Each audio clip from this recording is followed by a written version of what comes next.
안녕하세요. 저는 핸드메이드 제품을 판매하는 사업을 하는 50대를 바라보고 있는 여자입니다. 결혼을 하고 출산을 하며 저는 제가 단 한 번도 사업을 하게 될 거라고 생각해 본 적이 없었는데 정신을 차리고 보니 꽤 안정된 사업을 운영하는 사장님이 되어 있더군요.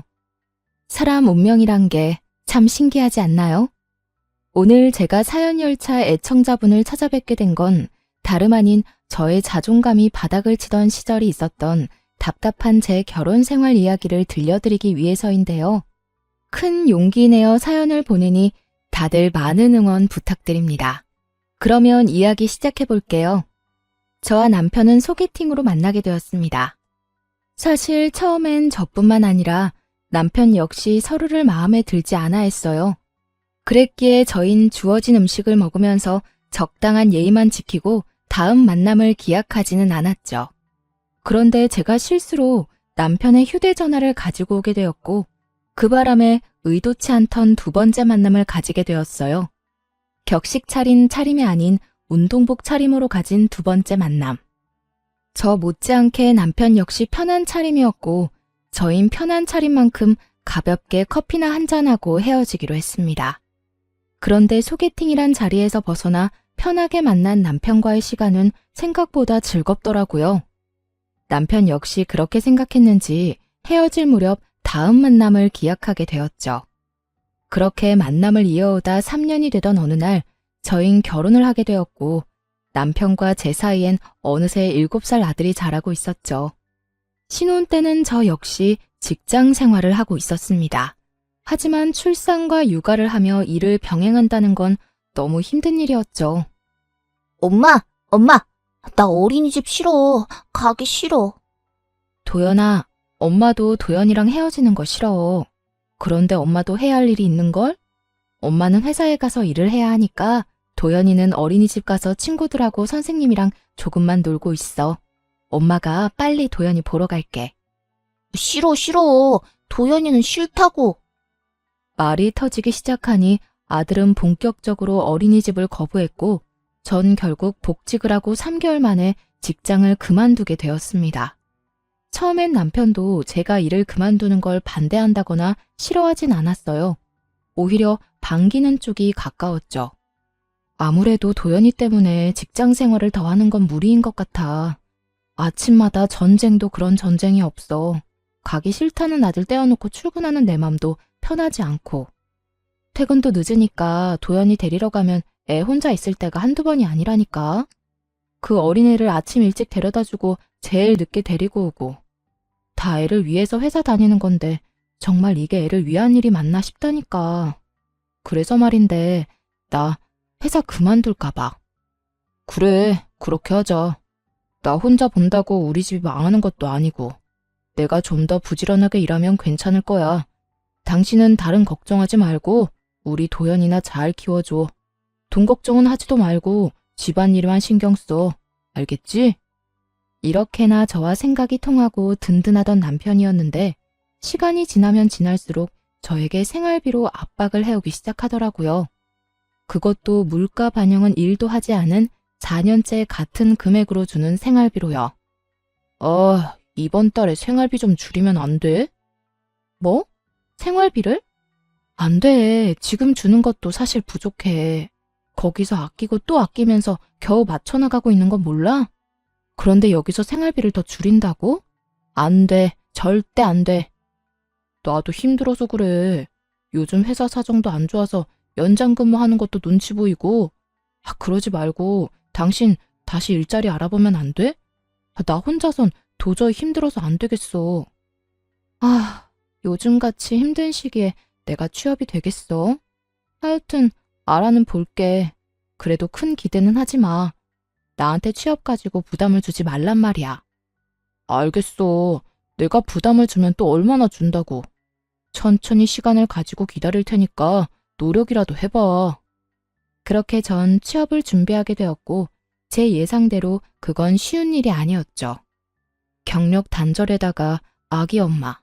그 어느 회사에서도 선호하는 사람은 아니었고 취업을 준비하며 저의 자존감마저 바닥을 치게 되었습니다.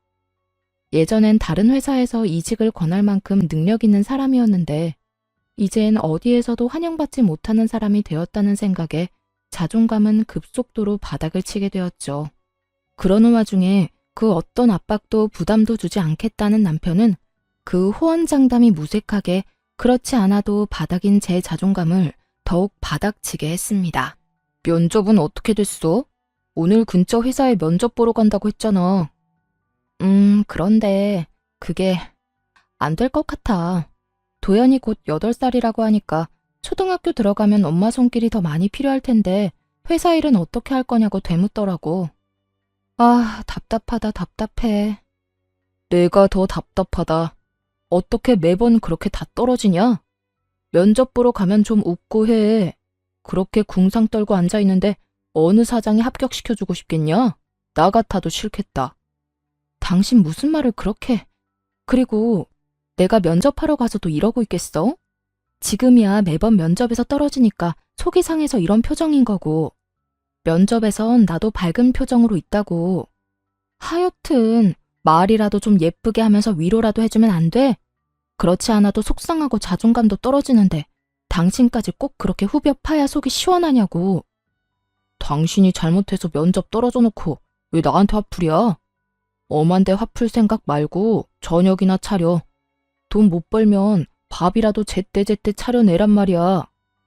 남편은 매번 떨어지는 면접에 상심이 큰 저를 위로하기는커녕 비아냥대며 저의 속을 뒤집어 놓기 일쑤였고 전 그런 남편에게 마음이 상할 대로 상해버려 점점 입을 다물게 되었죠. 그럴수록 남편이 점점 더 저를 무시하기 시작했고 어느새 저흰 눈만 마주쳤다 하면 서로를 깎아내리기 바쁜 사이가 되어버렸어요. 이번에도 떨어졌지? 물어 뭐해. 아무 말 안 하고 있는 거 보면 100% 떨어졌겠지. 하긴 나 같아도 당신 같은 아줌마는 안 쓰겠다. 나 같은 게 어때서? 당신 진짜 말 그따위로밖에 못해? 그리고 내가 이렇게 아줌마 된 게 다 누구 때문인데? 누구 때문인데?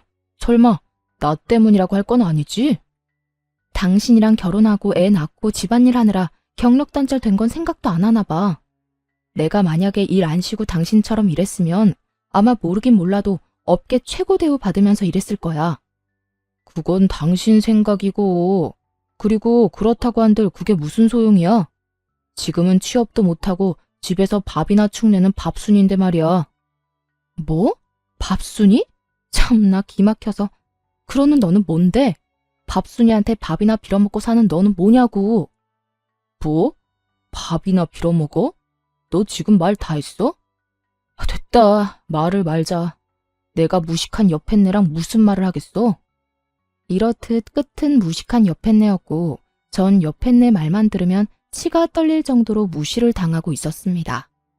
그렇게 무시가 일상이 되던 어느 날 친정엄마의 생일이 다가왔고 전 늘 그렇듯 돈을 뽑아 봉투에 돈을 넣고 있었어요. 다른 때는 1년에 한 번 드리는 용돈이기에 시댁 친정 구분 없이 50만 원씩 드리고 있었지만 남편 놈과 돈과 취업 때문에 다툼이 잦은 시기라 눈치가 보이더라고요. 그래서 고민하다 30만 원만 마련하게 되었고 그 돈을 봉투에 넣고 있었죠. 고작 30만 원에도 이렇게 눈치를 보고 살아야 하느냐는 마음에 참 속이 상하더라고요. 서럽기도 했고요. 말이야 바른말이라고 육아하고 살림 사는 걸 시급으로만 따져받아도 이렇게 부모님 용돈 드리는 것까지 눈치 볼 일은 없었을 텐데 이딴 남편을 둔 가정주부들의 한탄스러움이 정말 무엇인지 단번에 느껴지는 날이었습니다. 그렇게 한탄스러우면서도 남편의 눈치나 살펴야 하는 저 자신과 처지가 싫기도 했고요. 그렇게 한숨을 푹푹 내쉬며 봉투를 준비하는데 남편이 방으로 들어오더라고요. 방으로 들어온 남편은 그냥 저를 스쳐 지나가는가 싶더니 제 손에 들린 봉투를 보곤 걸음을 멈춰 저에게 물어오더라고요. 웬 돈이야? 전혀 아무것도 모른다는 표정에 저는 반사적으로 고개를 들어 남편을 노려봤고 저의 눈빛에 의아해하던 남편은 이내 엄마의 생일이란 게 떠오른 듯 재빨리 말을 하더라고요. 아, 장모님 생신이지? 이번 주 주말에 같이 밥 먹기로 했어. 시간 괜찮지? 주말에? 나 안 돼. 당직 잡혀서 회사 나가봐야 해. 진작 말해주지. 일찍 알았으면 다른 사람이랑 미리 바꿨을 텐데. 당직이라 사실 알고 있었어요. 당직이 아니라는 걸 말이에요. 남편은 평소 가지고 다니는 수첩에 당직 날은 습관적으로 표시해두곤 했는데 엄마 생일이 있던 달이라 미리 남편 수첩을 확인했었거든요. 그래서 그날로 엄마와 약속을 잡은 거였기도 하고요. 하지만 남편은 당직이라며 저를 속였고 전 그 거짓말에 속아 넘어가기로 했습니다. 그 당시 남편과 전 사이가 너무 좋지 않았고 그런 남편과 함께 식사 자리를 가서 아무리 사이 좋은 척을 해봤자 저의 모든 걸 다 알아차리는 귀신 같은 엄마가 모를 리 없을 테니까요. 그래? 뭐 어쩔 수 없지. 엄마가 당신 좋아하는 중식당 가자고 해서 예약해놨는데 취소하고 한식당으로 가야겠다. 사실 엄마는 중식보단 한식 좋아하시잖아. 한식당 갈 바엔 그냥 집에서 대접해. 괜히 나가서 식당에 돈 버리지 말고. 그리고 친정에 주는 용돈도 좀 줄여. 우리 형편에 50만 원이 가당키나 해. 아무리 1년에 한 번 주는 용돈이지만 요즘 같을 때는 너무 부담이야. 제가 알아서 30만 원을 챙겼을 때의 기분과 남편이 강요하는 상황의 기분은 정말이지 천지 차이더군요. 부담인 거 다 아는데 그래도 굳이 말을 그렇게 해야 해? 그리고 당신이 그렇게 말하지 않아도 30만 원만 뽑아왔어. 어련히 알아서 하지. 내가 당신이 그렇게 힘들다는데 50만 원씩 뽑아왔겠어? 잘했다 칭찬까진 바라지 않았어도 적어도 제가 이렇게까지 말한다면 최소한 침묵이라도 해줄 거라 생각했는데 그건 정말 저의 큰 착각이었더라고요. 30만 원을 드린다는 제 말에 남편이 화를 내며 펄쩍 뛰기 시작했으니까요. 뭐? 30만 원? 그것도 너무 많지. 10만 원만 드려. 아니, 그건 너무 심한가? 그래, 인심 썼다. 15만 원. 15만 원 드리고 식사 대접도 우리 집에서 해. 당신이 다 만들면 되잖아. 뭐? 너 진짜 양심 어디 갔니? 20만 원도 아니고 15만 원? 너 진짜 치사하게 이럴 거야? 다른 것도 아니라 우리 엄마 생일이야. 1년에 한 번뿐인 생일. 그런데 뭐? 15만 원? 생일 그게 별거야? 매년 오늘 생일 다 형편에 맞춰서 해드리면 되는 거야. 자식 힘들다는데 설마 더 달라고 하시기야 하겠어? 형편 같은 소리 한다. 다른 건 몰라도 30만 원은 드릴 거니까 그런 줄 알아. 저는 고함을 꽥 질러버렸고 남편은 그제야 좀 심했다 싶었는지 머리를 긁적이며 아무 말도 하지 않더라고요. 그런 남편을 보고 있는데 정말 이혼이란 말이 목끝까지 차올라 금방이라도 툭하니 튀어나올 것만 같았어요. 하지만 그 순간 안방에 걸린 가족 사진이 보였고 그곳에 행복하게 웃고 있는 아들의 얼굴이 제 시야에 꽂혔죠. 돌싱남 돌싱녀들이 TV에 나와 새로운 인연을 찾아 나설 만큼 흠이 아닌 세상이 되었지만 자식이 있으니 이혼이 쉽지만은 않더라고요. 특히나 곧 입학을 앞두고 있는 아들에게 아빠를 빼앗을 순 없는 노릇이기도 했고 무엇보다 그대로 이혼을 했다간 제 능력 부족으로 아들을 보지 못하고 살 것이 뻔했기에 전 참고 또 참으며 말을 삼킬 수밖에 없었습니다. 그렇게 울분이 담긴 봉투를 챙겨 엄마를 만났고 제 계획대로 엄마를 한식당에 모시게 되었죠. 고급 한식당이 아닌 그저 평범한 식당이었지만 엄마는 참 기뻐하시더라고요. 딸밖에 없네. 엄마 생일이라고 외식도 시켜주고 말이야. 에이 엄마 그런 말 하지 마. 더 좋은 곳에 모시고 싶었는데 미안해. 내가 취업만 하면 엄마 좋은 데 모시고 가서 거하게 대접할 테니까 그때까지 건강하기만 하셔요. 생신 축하해요. 그래 고맙다. 요즘 많이 힘들지? 젊은 사람들도 취업이 힘들다고 난리던데 넌 더 힘들겠지.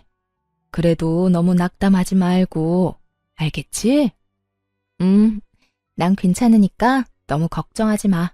얼른 먹자. 나 배고파. 그렇게 식사 자리가 끝나고 계산을 하려는데 엄마가 미리 계산을 해버렸다고 하더라고요. 아마 힘든 딸에게 부담이 될까 화장실 가는 척을 하시며 미리 계산한 듯 했어요. 그것까지도 마음이 너무나도 속상했는데 집으로 돌아와 가방을 정리하던 저는 그 자리에 주저앉아 펑펑 울고 말았습니다. 제 가방 속엔 제가 엄마에게 드렸던 봉투가 고스란히 들어있더라고요. 30만 원이 아닌 100만 원이 든 돈 봉투가요.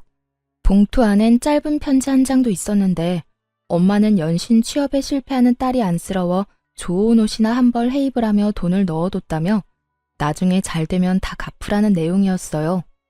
그날 밤 그 돈 봉투와 편지를 안고 얼마나 울었는지 모릅니다. 죄송하기도 하고 서럽기도 해서요. 전 그 100만 원 봉투를 보며 다시 태어나기로 다짐했고 취업 대신 100만 원을 발판 삼아 다시 한번 큰 용기를 내기로 했죠. 제가 낸 큰 용기는 사업이었어요. 처녀 때 제가 하던 일은 다름 아닌 보석 디자이너였는데 보석을 디자인하던 그 당시에도 전 머리핀에 관심이 많았어요. 그래서 전 제가 제일 잘할 수 있으면서도 좋아하는 일로 새로운 도전을 해보기로 했습니다. 그간 가정주부로 산 세월이 얼만데 그 흔한 비상금 한 푼이 없더라고요. 얼마나 악착같이 가정에만 충실하게 살았는지 기특하다는 생각보단 멍청했다는 생각만 들었어요. 제 수중에는 부모님이 주신 100만 원이 전부였고 그 돈으로 머리핀 재료들을 구입해 핸드메이드 제품을 만들어 팔기 시작했습니다. 처음엔 제품 종류가 많진 않았어요. 하지만 하나 둘 사간 고객분들의 재구매율이 높아지며 매출이 올라가기 시작했고 감사하게도 입소문들을 내주셔 점점 주문수가 늘어갔어요. 그러다 제가 머리핀을 판매한다는 이야기를 들은 아들의 유치원 원장님이 대량 구매를 해주신 것도 모자라 원생들과 학부모님들께 선물로 나눠주시며 그 인기는 절정에 다다르게 된 것이었죠. 그렇게 100만 원으로 시작한 사업은 어느새 온종일 제품을 만들어도 모자랄 만큼 주문이 넘쳐나고 있었습니다. 혹시나 망할 수도 있는 일이고 혹여나 그렇게 된다면 또 남편에게 모진 말들을 들을 수 있으니 굳이 남편에게 알리지 않고 시작했었거든요. 그런데 저의 사업은 어느새 작업실을 따로 얻어야 할 정도로 규모가 커져 있었죠. 그렇게 몸도 마음도 바쁜 사이 시모의 생일이 다가왔고 저 역시 남편과 마찬가지로 참석조차 하고 싶지 않았지만 그랬다간 또 무슨 불호령이 떨어질지 모르는 일이니 참석하게 되었어요. 여보, 어머님 용돈 준비했어? 안 했으면 내가 은행 간 김에 뽑아올까? 아니야. 내가 준비했어. 그래? 식당 예약도 당신이 했다고 했지? 웬일이래? 평소에 귀찮다고 신경도 안 쓰던 사람이. 어디 예약했어? 집에서 가까워? 어딘지 말하면 당신이 다 알아. 그냥 당신은 내가 운전하는 차 타고 가서 밥만 맛있게 먹고 오면 돼. 얼른 가자. 이러다 늦겠다. 남편은 평소와 다르게 시모 생일 준비를 혼자 다 한 상태였고 그런 남편이 저는 이상할 수밖에 없었습니다. 그도 그럴 것이 지난 결혼 생활 동안 친정은 물론이고 시댁 일에도 남자가 뭘 아냐고 하며 귀찮은 일은 전혀 나서지 않던 남편이었으니까요. 하지만 이런 저의 의아함은 약속 장소에 도착하고 난 후 다 풀리게 되었죠. 남편이 시모 생일이라고 예약한 식당은 고급 한식당으로 유명한 곳이었기 때문이었죠.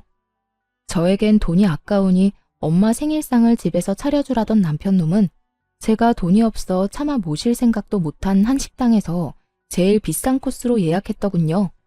아무리 자기가 번 돈으로 자기 부모한테 쓴다고 한들 이토록 차이나게 대접할 거라곤 상상도 못했던 터라 그 배신감은 더욱 크게 다가왔습니다. 거기에다 용돈 봉투까지 두둑하게 준비해 제 앞에서 시모에게 건네는데 정말 눈이 돌아버릴 지경이었어요. 엄마, 여기 용돈 필요한 데 쓰세요. 생신 축하드려요. 어머, 아들. 정말 고맙다. 그렇지 않아도 요즘 여기저기 쓸 데가 많았는데 역시 우리 아들뿐이야. 그런데 봉투가 좀 두껍다. 작년보다 훨씬 많은 것 같은데 요즘 우리 아들 벌이가 좀 되나 봐. 경기 안 좋아서 다들 힘들다고 난리던데. 역시 우리 아들 능력도 좋아. 에이, 얼마 안 돼요. 내년 생신 땐 더 드릴 수 있도록 노력할게요. 말이라도 고맙다, 아들.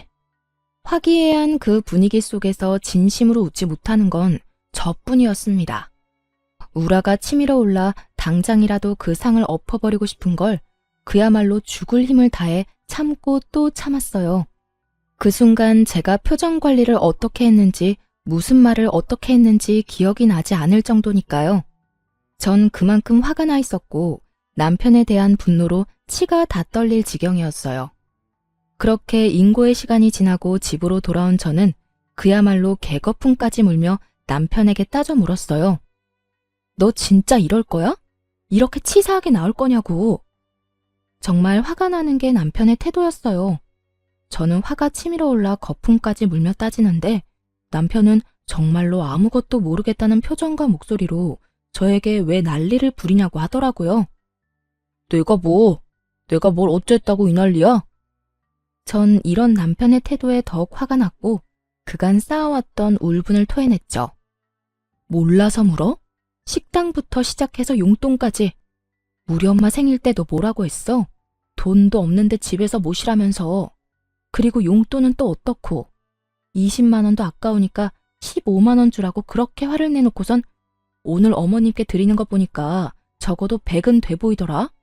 어떻게 그렇게까지 차별을 할 수가 있어? 뭐든 적당히 해야지. 네 엄마만 부모고 내 엄마는 남이다 이거니? 엄연히 따지면 남이 맞잖아. 그리고 당신 엄마는 당신이 챙기고 우리 엄마는 내가 챙기는 게 당연한 거잖아. 당신은 오히려 나한테 고마워해야 해.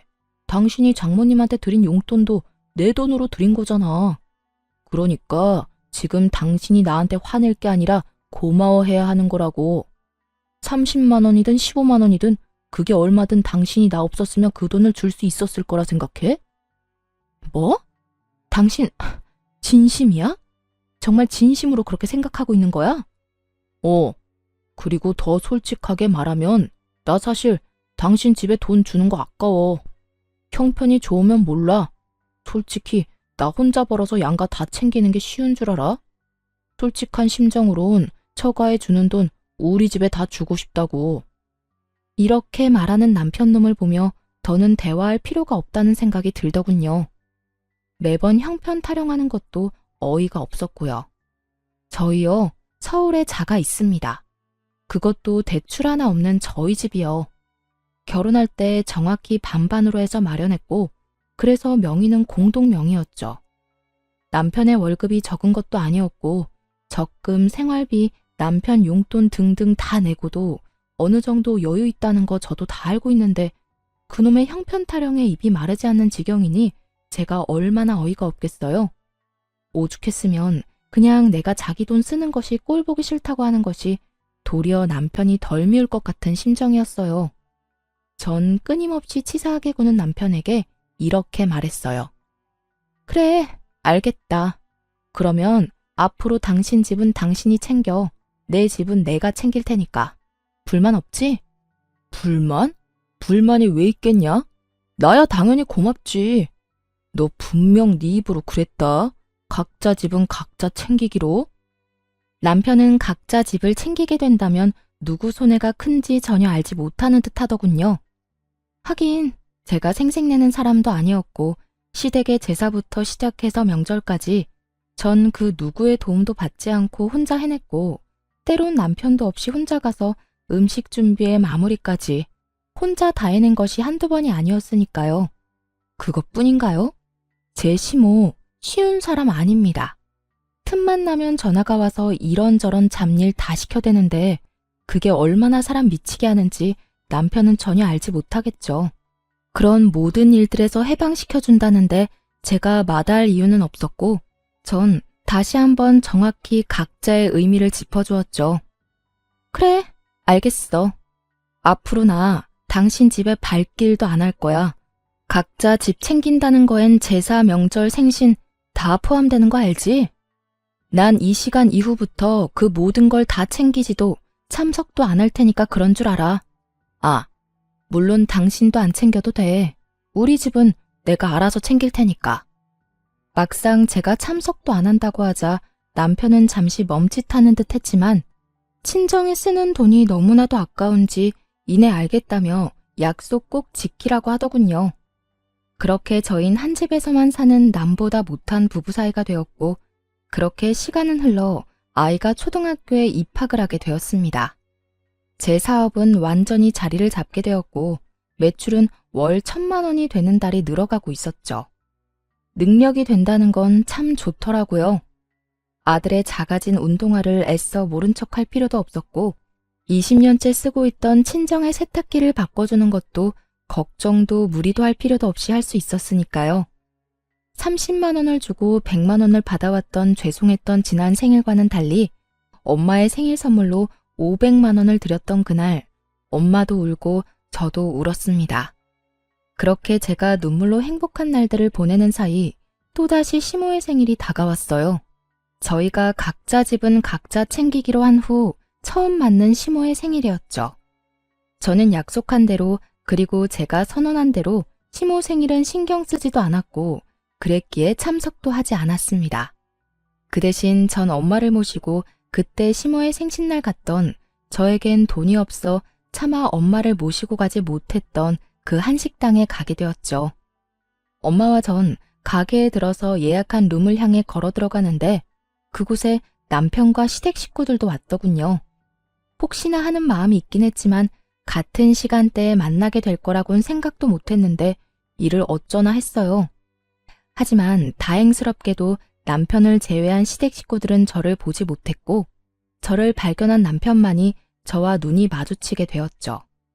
전 그런 남편을 무시한 채 재빨리 엄마를 모시고 룸으로 들어가 버렸고 그런 저의 태도에 화가 난 남편이 저를 주차장으로 불러내더군요. 왜 오라가라 난리야. 엄마랑 같이 온 거 못 봤어? 엄마 혼자 두기 그러니까 할 말 있으면 얼른 해. 너 진짜 이럴 거야? 휴대전화도 끄고 뭐 하느라 우리 엄마 생일에 얼굴도 안 내비친다 싶었더니 네 엄마랑 여기까지 밥 먹으러 왔어? 당신이 그러고도 며느리야? 어떻게 며느리가 시어머니 생일에 참석도 안 할 수가 있냐고. 이거 왜 이래? 우리 약속 잊었어? 각자 집 각자 챙기기로. 당신 그래서 우리 아빠 생일도 참석조차 안 했던 거 기억 안 나? 지난달 친정아빠 생일에 자신은 참석하지 않고 돈도 쓰지 않아도 된다며 신나서 콧노래까지 부르던 것이 기억이 나지 않는 것 같아 콕 집어주었죠. 제 말에 남편놈은 그제야 생각이 난 건지 얼굴까지 붉히며 저를 노려보더군요. 그렇게 보면 어쩔 건데 다 당신이 자초한 일이야. 그러니까 나한테 여기서 괜한 시비 걸지 말고 들어가서 네 가족들이랑 시간 보내.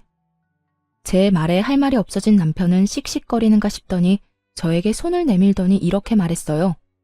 내놔, 내 카드. 뭐? 내 카드 내놓으라고. 당신 여기 내 카드로 결제하려고 했지? 그런데 어쩌냐? 나는 내 돈으로 당신하고 당신 가족 배불려 줄 생각 전혀 없는데 사람이 변해도 어떻게 이렇게까지 변할 수가 있는 것인지 그 순간 저는 이때껏 왜 이런 남자와 뭐 때문에 함께 살았나 하는 생각이 다 들더군요. 전 남편의 손에 카드를 던져주다시피 돌려주며 이렇게 말했어요. 아 그래? 이까지 카드 한도 얼마나 된다고 이 난리야? 이딴 카드 쓸 일도 없고 앞으로도 줄 필요 없으니까 당신이 다 해. 이걸로 사랑하는 당신 가족 밥이나 사주면 되겠네. 제 말에 남편은 코웃음까지 치며 이렇게 묻더라고요. 뭘 믿고 이러는 거야? 어디 취업이라도 했어? 네, 그래요. 전 그때까지도 제가 사업을 하고 있으며 그 사업으로 대박이 났다는 사실을 알리지 않고 있었어요. 아니, 정확히는 알릴 수가 없었죠. 남편놈은 저와 한바탕 하고 난 후 생활비조차 주지 않고 있었고 그렇게 무책임하게 굴면서도 단 한 번 저에게 돈이 필요하지 않냐고 묻지도 않았으니까요. 그런 남편에게 굳이 제가 알릴 필요도 알릴 틈도 없었던 겁니다. 취업은 무슨? 내가 어떻게 취업을 하겠어? 틀린 말은 아니었어요. 사업으로 성공을 하게 됐지만 취업에 성공한 건 아니었으니까요. 제 말을 들은 남편은 더욱 의아하다는 얼굴로 저에게 따져 묻기 시작했어요. 그러니까 내가 생활비도 안 주는데 네가 무슨 돈이 있어서 여기를 왔냐고. 당신이 생활비 준 게 언제인지 기억도 안 나는데 그동안 생활은 걱정은커녕 아들 용돈 한번 걱정하는 법이 없더니 고작 식사 한 끼 네 돈으로 사줄까 봐 걱정은 되는가 봐. 그래, 여기가 얼마나 비싼 식당인데 당신 같으면 걱정 안 되겠어? 걱정하지 마. 나 취업은 못했는데 사업이 대박이 났거든. 그래서 우리 엄마 모시고 여기 정도 올 돈은 있어. 뭐? 사업? 당신이 무슨 사업이야? 집에서 살림만 하던 여자가 사업은 무슨? 괜히 자존심에 나한테 거짓말하는 거지? 그래, 그거네. 자존심이 밥 먹여주는 거 아니니까 거짓말 그만하고 지금이라도 장모님이랑 빨리 나가. 여기 정말 비싸다니까. 제 말은 전혀 믿지 못하고 행여나 자신에게 빈대라도 붙을까봐 벌벌 떠는 남편을 보며 비로소 오늘이 그날이구나 싶더라고요. 저희가 그 긴 세월의 인연을 끝내고자 이혼을 말하게 되는 날 말입니다. 엄마랑 내 밥값은 내가 알아서 해결할 테니까 당신은 신경 쓰지 마. 아니다. 그냥 마음대로 생각해라. 그리고 만난 김에 이야기 나누게 된 김에 한마디 더 할게. 우리 이혼하자. 그래도 함께한 세월이 10년인데 이혼을 고하는 제 목소리는 제가 느끼기에도 소름 끼칠 정도로 무미건조하더라고요. 오랜만에 만난 지인에게 다음에 만나면 밥이나 먹자고 하며 건네는 말투. 그 이상도 그 이하도 아닌 아무런 감정도 담지 않은 목소리였어요. 그런 저의 말투와 태도 그리고 표정에 남편은 심각한 얼굴로 되물어 오더군요. 이혼? 그게 무슨 말이야? 갑자기 이혼은 무슨? 당신 어디 아파? 제정신 아니지? 갑자기라고 하더군요. 남편에겐 갑자기인 그 이혼이 저와 아들에겐 갑자기가 아니었는데 말이죠. 어느 날 아들이 진지한 얼굴로 저에게 이렇게 말하더라고요. 엄마 그냥 아빠랑 이혼하면 안 돼요? 어? 이혼? 너 이혼이 무슨 뜻인 줄 정확히 아는 거야? 엄마, 나 초등학생이야. 그 정도는 충분히 안다고. 안다는 애가 이혼하라는 말을 어떻게 엄마한테 할 수가 있어? 왜? 무슨 일 있어? 아들은 이유를 말하지 않았고 전 그저 남편과 아들 사이에 제가 모르는 무슨 일이 있겠거니 했어요.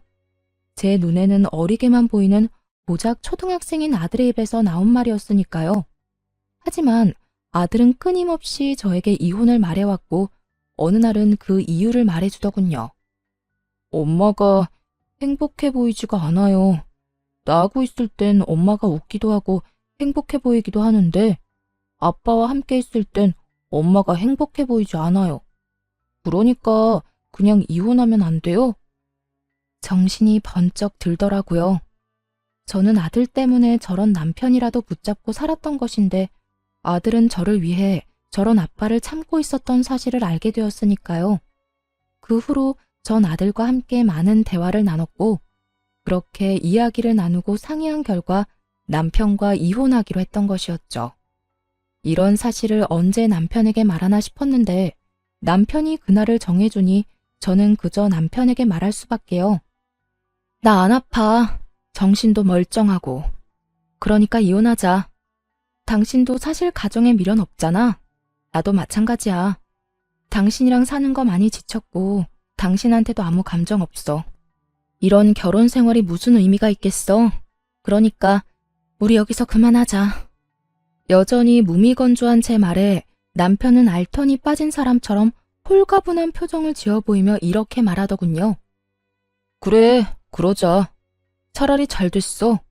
나도 괜한 너 그렇게 구질구질하게 사는 거 보기도 싫었고 다 내 탓인 것 같은 마음에 죄책감 느끼는 것도 싫었어. 그래, 이혼해. 그래, 그러면 이혼하는 걸로 알고 가볼게. 엄마 기다려. 그렇게 저흰 각자 부모님에게로 돌아갔고 무사히 식사 자리를 마쳤습니다. 저는 식사가 끝나고 차를 한 잔 마시며 엄마에게 모든 사실을 털어놓았고 엄마는 이렇게 말씀해 주시더라고요. 대충 눈치는 채고 있었어. 어느 순간부터 처가인 발걸음도 하지 않고 네가 많이 힘들어 보였거든. 그래서 걱정 많이 했는데 그래도 이제 엄마는 걱정 안 해. 그땐 많이 힘들어 보였는데 이혼한다고 말하는 지금의 너는 후련해 보이거든. 잘 결심했어. 네가 행복할 수만 있다면 그게 이혼이든 뭐든 엄마는 환영이야. 이 엄마가 응원할게. 엄마는 저의 앞날을 응원해 주셨고 생각보다 좋은 분위기에서 식사 자리를 마칠 수 있었죠. 하지만 이런 저희 집과는 달리 시댁은 난리가 난 듯 하더라고요. 집으로 가기 위해 주차장으로 가니 시모가 고래고래 소리를 지르며 제 욕을 하고 있는 꼴을 보아하니 말이에요. 그년이 이혼하자고 했다고? 그래, 그까짓 이혼해. 애는 애 엄마한테 키우라고 하고 양육비는 월 20만 원만 줘. 그리고 애는 우리가 보고 싶을 때마다 본다고 하고. 알겠어? 어디 땡전 한 푼도 못 버는 거 그래도 애 엄마라고 참고 살게 해줬더니 뭐? 이혼? 그까짓 이혼 당장 해라. 그게 요즘 사업한다나 봐. 꽤 잘 되는 것 같던데. 그러고 보니 하고 다니는 것도 좀 바뀐 것 같기도 하고. 집에서 놀고 먹던 게 사업이라고 해봤자 그게 뭐 잘 되겠니? 다단계는 아닌지 몰라. 사업을 하든 취업을 하든 그 물건 못 쓸 물건이니 이혼해. 이런 대화는 저는 물론이고 친정엄마까지 듣게 되었고 엄마의 표정은 좋지 않았습니다. 저 옆편네가 누구한테 감히 욕짓거리를 하는 거야? 내가 진짜 저 옆편네를? 엄마, 참아. 여기서 흥분해봤자 좋을 거 하나 없어. 괜히 말 섞지 말고 그냥 가자. 무시가 답이니까. 엄마를 달래며 잡아끄는 행동과는 다르게 당장이라도 달려가 내 수익이 월 1,000이다 라고 외치고 싶었지만 그렇게 한다고 한들 뭐가 남겠어요. 전 말로 하는 대신 그들을 지나쳐 제 차에 올라탔고 그 순간 그 사람들의 눈빛을 아직도 기억합니다. 뭐니? 쟤 도연애미 아니니? 저거 비싼 차 아니야? 쟤가 왜 저 차에 타는 거야? 그러게. 저 차 1억짜린데 엄청 비싼 차인데 왜 저기에. 여보. 남편은 제 차 문을 붙잡고 늘어지더라고요.